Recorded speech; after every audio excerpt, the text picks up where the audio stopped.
Olá, seja bem-vindo a mais um programa Conexão Legislativa. No programa de hoje vamos conversar com a deputada Damares Moura, do PSDB. Deputada, seja bem-vinda a mais um Conexão Legislativa. Tudo bem? Boa tarde, Guga. Eu que agradeço mais esta oportunidade de participar do Conexão Legislativa e também agradecer toda a equipe da Rede Alesp que sempre nos recebe e nos dão esta oportunidade tão significativa. Deputada, começando, estamos no mês de setembro, mas agosto foi um mês muito importante, né?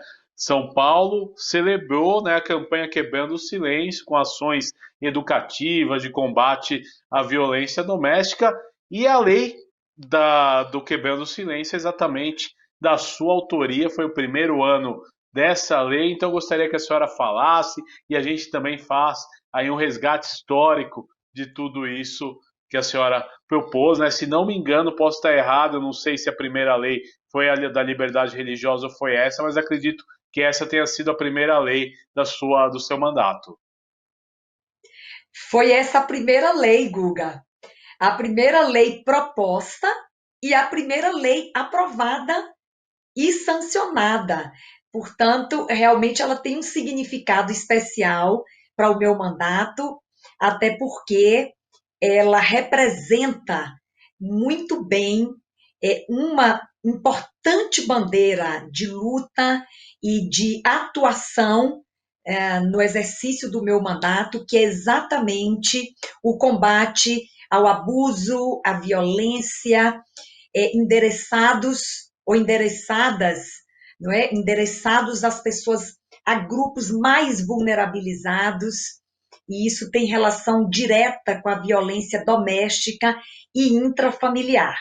Portanto, de fato, o mês de agosto ele vai ficar na história, porque foi o primeiro ano em que nós realizamos a campanha Quebrando Silêncio. Eu já falei aqui algumas vezes, a campanha Quebrando Silêncio é uma campanha mundial da Igreja Adventista, mas é uma campanha de utilidade pública que tem sido utilizada por governos, não é, por diversas instituições públicas, escolas, porque ela tem um caráter preventivo muito intenso e o próprio nome já é muito emblemático, não é? Quebrar o silêncio é romper com o ciclo da violência ou abrir a possibilidade de rompimento, não é? Porque a partir do momento que você conta para alguém, eu fiz muitas palestras, Guga, nesse mês de agosto, e eu falei, gente, vamos, vamos desmistificar aqui a ideia de que quebrar o silêncio é apenas denunciar numa delegacia de polícia. Eu acho que a principal coisa que a gente tem que, nesse momento, refletir é sobre isso. Quebrar o silêncio não é só fazer uma denúncia formal na delegacia de polícia, ao Ministério Público, à Defensoria Pública, que está fazendo um extraordinário trabalho no Estado de São Paulo, né, no Núcleo de Defesa da Mulher.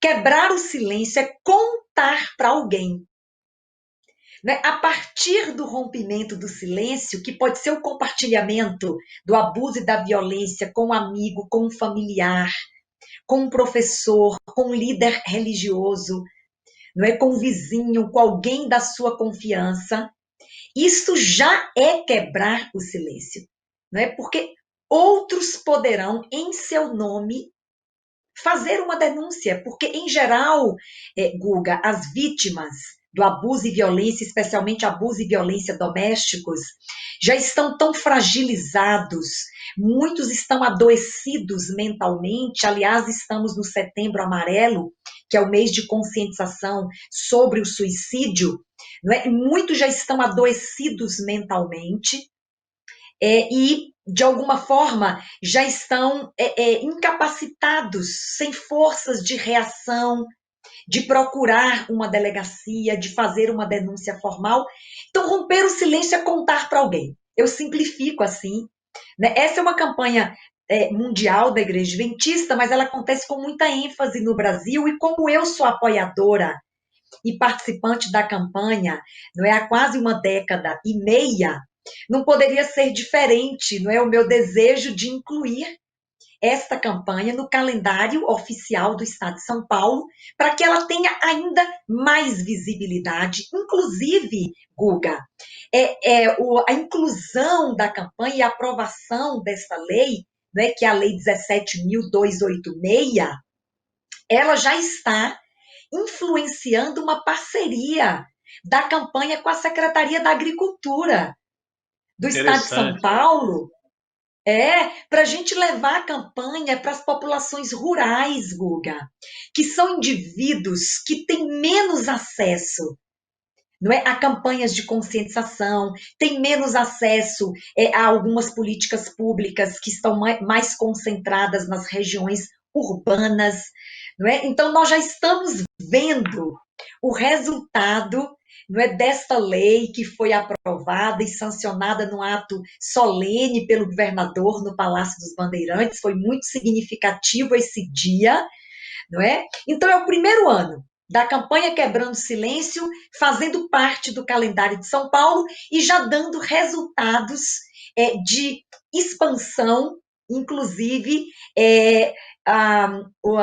quem representa isto bem é essa parceria que nós já estamos construindo com a Secretaria da Agricultura. Em breve a gente vai dar as melhores notícias sobre esse trabalho que a gente quer fazer de prevenção ao abuso e violência domésticos na zona rural, para aqueles que...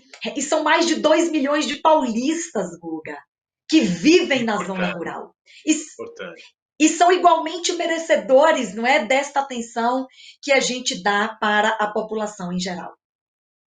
Agora, deputada, dentro disso, né, a senhora falou sempre inovando, né, é importante, né, e eu acho que a senhora, dentro do mandato, passa muito tempo estudando, né, o que pode ser feito aí para aperfeiçoar cada vez mais essas ações, né, mas a senhora fez um evento virtual, se não me engano, no dia 22 de agosto, né, com muitas personalidades e autoridades no assunto. Conta um pouco desse evento.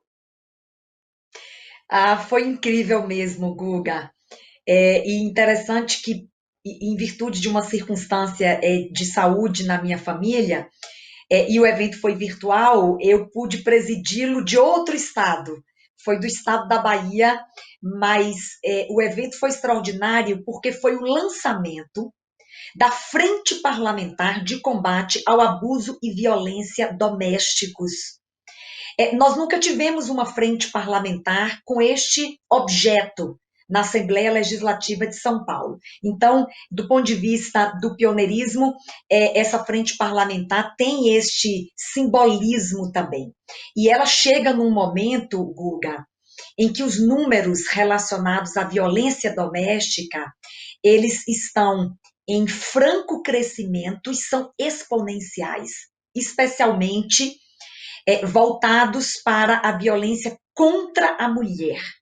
Agora, na pandemia, a violência contra a mulher, ela descortinou uma realidade dolorosa, não é? Houve um aumento estatístico de feminicídios, são números do Fórum Brasileiro de Segurança Pública, próximos aí.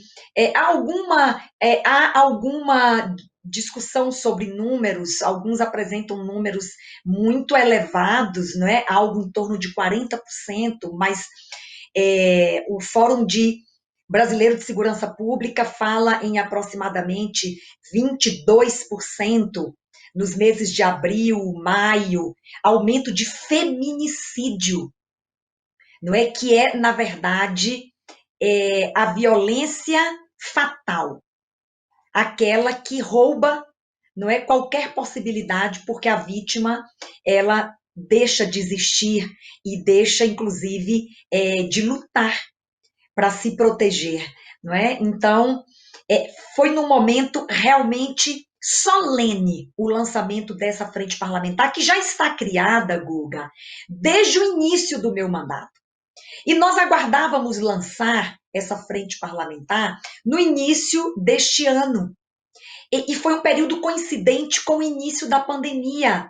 e a diminuição e cessação de atividades presenciais, especialmente na Assembleia Legislativa, e nós planejávamos uma ação presencial e bem emblemática que nós não conseguimos realizar e nós não tínhamos uma projeção a respeito de quanto tempo essas atividades presenciais estariam suspensas e é por muito mais tempo do que a gente imaginava, não é, Guga? Você concorda? A gente foi aguardando, mas chegou um momento em que nós entendemos que não podíamos esperar mais, porque afinal vai ser um espaço de debate. Eu trabalho com resultados, Guga. Não é só criação de espaços, não é só criação de ferramentas legislativas. Elas precisam ter resultado. A gente tem que sentar, debater, formular política pública que a resposta do Estado à demanda, à mazela social, embora a política pública ela tenha uma dinâmica, não é, Guga? Hoje eu fiz um evento da Frente Parlamentar de Liberdade Religiosa, que você sabe que eu coordeno também, e nós tivemos uma palestrante que é professora da escola do Tribunal de Contas, e ela exatamente dá aula sobre política pública, e eu a trouxe para a gente ter uma compreensão mais técnica, não é, do que seja a construção de uma política pública, qual é o ciclo dessa construção, não é? E o ciclo começa com a identificação do problema, não é? Depois nós temos que pautar isso na agenda da construção da solução, e ela foi demonstrando o ciclo que passa depois pela avaliação dessa política pública, se os resultados foram ou não demonstrados, e essa política pública pode avançar e ela pode ser extinta se ela não deu resultado. Então, a política pública, diferente da lei, não é? Ela tem uma dinâmica e ela pode ser extinta se ela não trouxe resultados. Não é? Então, a frente parlamentar que nós lançamos agora no mês de agosto, de fato tivemos ali a presença de grandes nomes que estão comprometidos no combate à violência doméstica, a promotora de justiça, a doutora Gabriela Mansur, que tem feito um excelente trabalho no GVID, né, que é o grupo de combate à violência doméstica do Ministério Público de São Paulo. Tivemos a presença de Luísa Helena Trajano, do Magazine Luiza, e que lidera talvez o maior movimento de mulheres em favor de mulheres no Brasil, que se chama Movimento Mulheres do Brasil. São mais de 50 mil mulheres que estão envolvidas em ações que não só protejam a mulher da violência, mas que dê a esta mulher condições de autossustentabilidade, que é um caminho importante para o rompimento do ciclo da violência e para quebrar o silêncio. Não é? Então, eu destaquei aqui a presença da doutora Gabriela Mansur, de Luísa Helena Trajano, do Movimento Mulheres do Brasil, mas também tivemos a doutora Albertina, você sabe bem quem é, hoje é a coordenadora de políticas públicas para mulheres do governo do Estado de São Paulo, ali no âmbito da Secretaria da Justiça e da Cidadania. A doutora Albertina também esteve conosco a secretária Célia Parnes, extraordinária mulher, secretária da Secretaria de Desenvolvimento Social, que, aliás, é na Secretaria de Desenvolvimento Social que se trata também de ações preventivas à violência contra a mulher, ou mulheres vítimas de violência recebem a atenção da Secretaria de Desenvolvimento Social. A secretária Célia Parnes esteve também conosco, todas se pronunciaram, e tivemos as líderes da campanha Quebrando o Silêncio na América do Sul, a professora Marli Peyer e a professora Thelma Brenha, que lidera a campanha Quebrando o Silêncio em todo o estado de São Paulo. Também fizeram parte do nosso evento, dentre outras representações e autoridades civis, religiosas, todos interessados e irmanados, não é? E entusiasmados com esse espaço do Legislativo, onde nós efetivamente temos como objetivo, Guga, não sei se eu posso falar aqui, os objetivos específicos da Frente Parlamentar. Deve, Posso inclusive, é falar? importante, deputada, a gente explicar também para o telespectador como funciona, né, a frente parlamentar, como esse grupo de trabalho ele avança, né, e quais os projetos, né, que podem surgir de uma frente parlamentar. Exatamente. Primeiro dizer que o mês de agosto, e eu queria só concluir esse raciocínio, ele foi muito emblemático e talvez o melhor momento para lançar essa frente parlamentar, porque ele foi o Agosto Lilás, o mês de conscientização sobre a violência contra a mulher. Ele também foi o mês em que nós celebramos, desde 2006, o aniversário da Lei Maria da Penha, que é uma legislação, uma das mais modernas e completas do mundo de proteção à mulher. É nela que estão os tipos de violência que podem ser denunciados lá no artigo 7º, e é nela que estão também as medidas protetivas, a partir do artigo 18, que são aquelas que podem ser decretadas por um juiz para proteção desta mulher nos mais variados espaços de convivência humana, e talvez a mais significativa medida protetiva seja o afastamento do agressor da vítima ou do ambiente doméstico. Então, foi um mês com muito significado.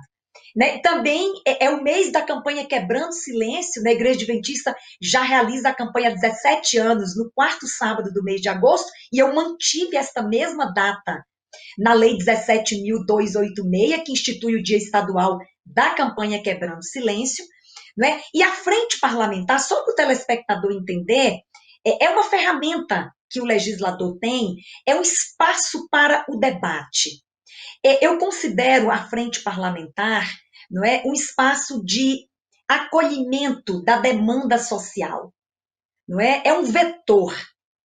É através das frentes parlamentares que nós podemos estabelecer importantes debates a respeito de problemas sociais, não é? E é também através da frente parlamentar que a gente estabelece construção de política pública, inclusive formulação de legislações.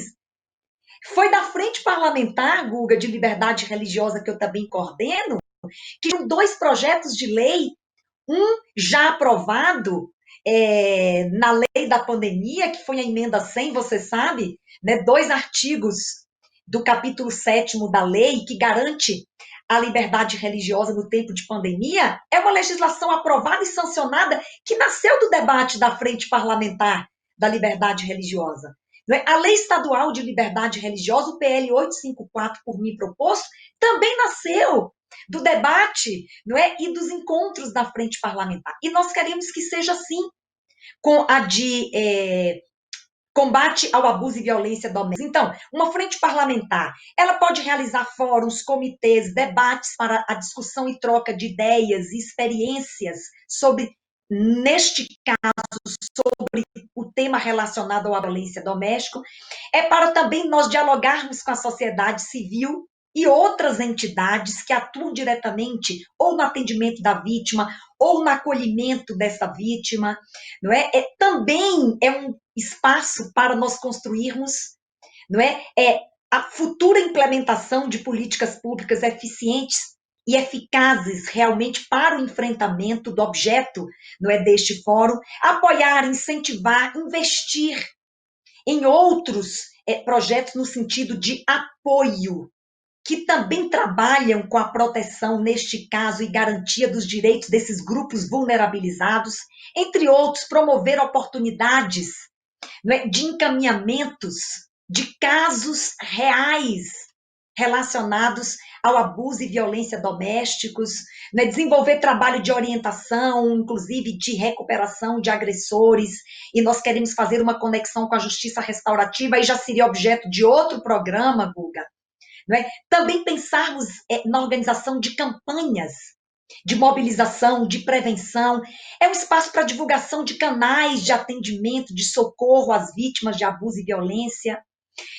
Tem uma série de coisas aqui e os temas centrais, não é, focais desta frente parlamentar vai ser a violência doméstica contra crianças, adolescentes, mulheres, idosos e pessoa com deficiência. Guga, neste mês de agosto, eu fiz um importante debate não é, com uma organização que trabalha com é, apoio, capacitação e outras formas de proteção da pessoa com deficiência. Esse grupo eu até já apresentei à secretária Célia Leão, numa reunião muito produtiva na Secretaria da Pessoa com Deficiência, não é? E a violência doméstica e familiar, ela tem atingido de forma muito dolorosa a pessoa com deficiência em três modalidades, que é a exploração financeira, o abuso sexual e a violência física. Eu quero incluir também a violência emocional, que é o desprezo, é a família que esconde a pessoa com deficiência, e isso é uma espécie de violência doméstica contra esse grupo vulnerabilizado. Então, veja, é um guarda-chuva que nós queremos incluir, especialmente crianças, adolescentes, mulheres, idosos e pessoa com deficiência, que são de forma Ah, recorrente vítimas da violência e do abuso doméstico e familiar. o cara tocou no assunto que eu acho importantíssimo, porque quando a gente fala de violência doméstica, a primeira coisa que a pessoa pensa é quase que um raciocínio automático é a violência contra a mulher. E a violência doméstica pode ser contra o deficiente, contra o idoso, contra a criança, né? Então é muito amplo e é importante, né? A partir de agora abrir esse debate para que as pessoas tenham, né, o entendimento da amplitude desse tema, né? Eu não estou mais utilizando, Guga, é, não tem nenhuma razão de mérito para isso, mas é exatamente para a gente ampliar o debate. Né? Inclusive, estou orientando pessoas que atuam conosco a preferirem, embora a violência contra a mulher ela tem alcançado aqui no Brasil números assim alarmantes, não é? Para você ter uma ideia, a OMS, ela tem aproximadamente, a Organização Mundial da Saúde, não é? Ela já contabiliza aproximadamente 90 países no mundo que consolidaram os seus dados sobre a violência contra a mulher. E o Brasil é o quinto país do mundo que mais mata mulheres. Foi preciso, no ano de 2015, nós criarmos um novo tipo penal, inserido no Código Penal brasileiro, que é o feminicídio, que é matar uma mulher porque ela é mulher. Então, eu estou querendo dizer o seguinte: a violência contra a mulher precisa de um olhar totalmente específico, não é? Porque nós temos um problema de saúde pública. Essa mulher tem que ser tratada, recuperada, essa mulher precisa se reconectar com a vida, inclusive do ponto de vista profissional. Aí nós estamos falando de capacitação, de postos de trabalho, uma série de variáveis, não é, que orbitam em torno da violência contra a mulher.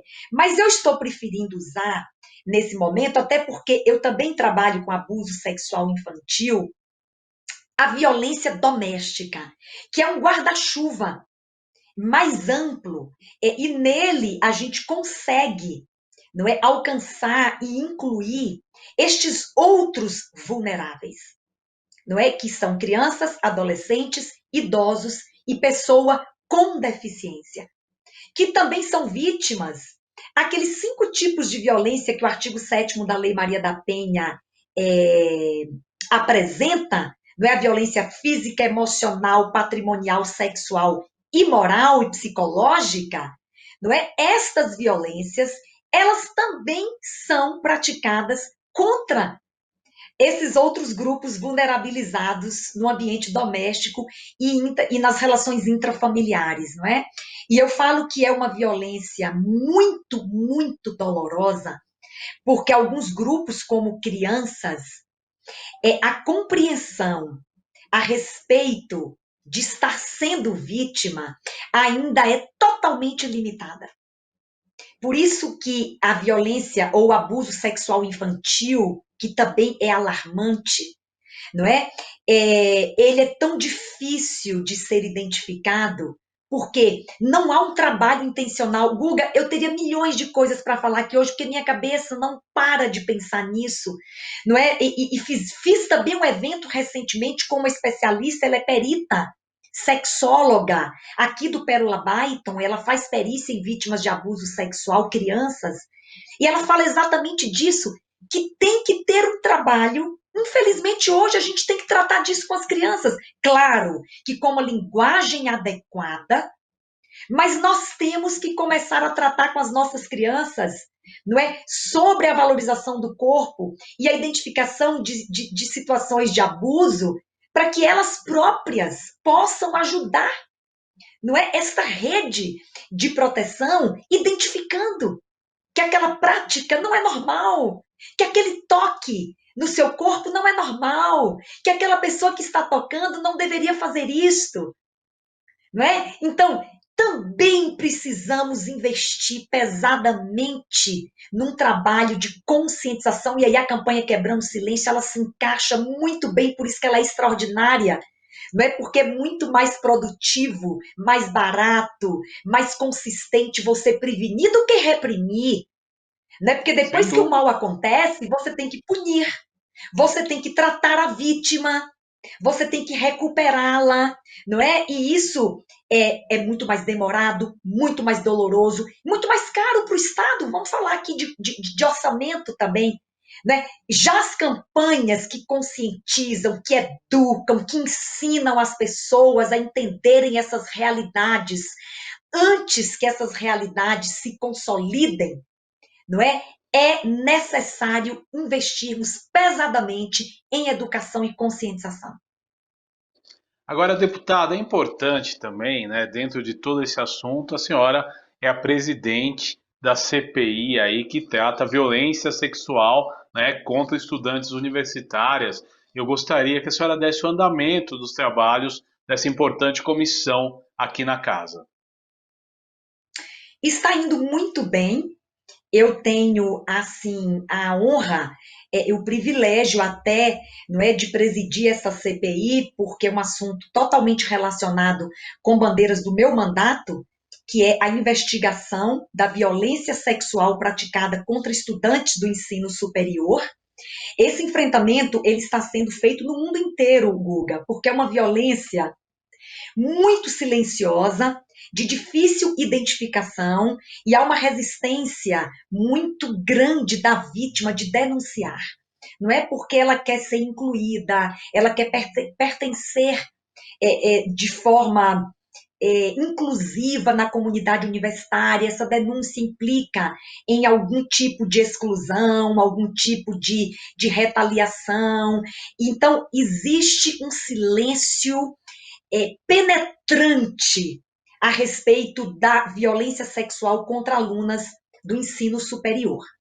Esta CPI propõe investigar o que está acontecendo no último ano, no estado de São Paulo, nas nossas instituições de ensino superior. Quando eu digo que está indo muito bem, porque nós estamos sendo surpreendidos com aquilo que eu mais desejo ver, não é? Que são os compromissos e os empreendimentos que as instituições de ensino superior estão fazendo e comprovaram isso por meio das suas apresentações, sejam estatísticas, sejam técnicas, não é? O compromisso que estão tendo em realmente fazer um trabalho de proteção, de conscientização, de atendimento às vítimas, não é?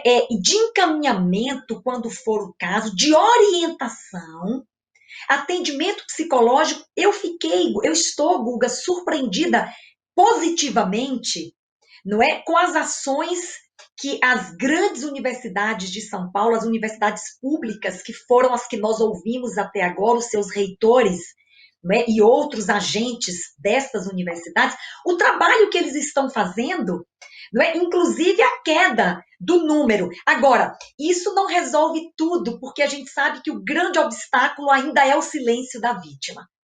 Então, quanto mais investimento em conscientização e educação, não é, mais possibilidade nós teremos de ter o real cenário, não é, da violência sexual, que ela se traduz por meio do assédio, do aliciamento, não é, do abuso sexual virtual, e essas modalidades ou faces, não é, da violência sexual, que não necessariamente é apenas, não é, a prática de um estupro, que é uma modalidade extrema da violência sexual. Ontem nós ouvimos alunas que representam colegiados femininos das universidades, para que nós tenhamos uma visão bem ampla da universidade e também das alunas ou aquelas que representam esses coletivos de alunas universitárias,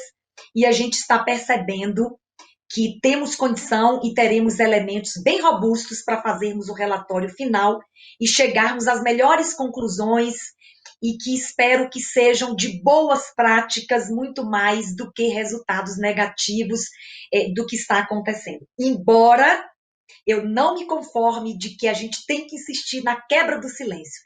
E aí só assim a gente vai ter uma visão realmente clara do problema. Deputada, olha, eu quero agradecer muito a sua participação nessa Conexão Legislativa. Foi pouco tempo, né? Tínhamos muito o que abordar ainda, mas eu quero agradecer a sua participação no Conexão Legislativa de hoje. Muito obrigado, viu? Eu que agradeço, Guga, é sempre um prazer, estou sempre à disposição.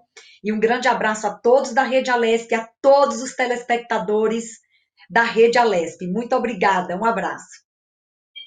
Muito obrigado, deputada. Este foi o programa Conexão Legislativa de hoje. Você pode ver e rever este e outros programas em nosso canal no YouTube. Até nosso próximo encontro. Tchau.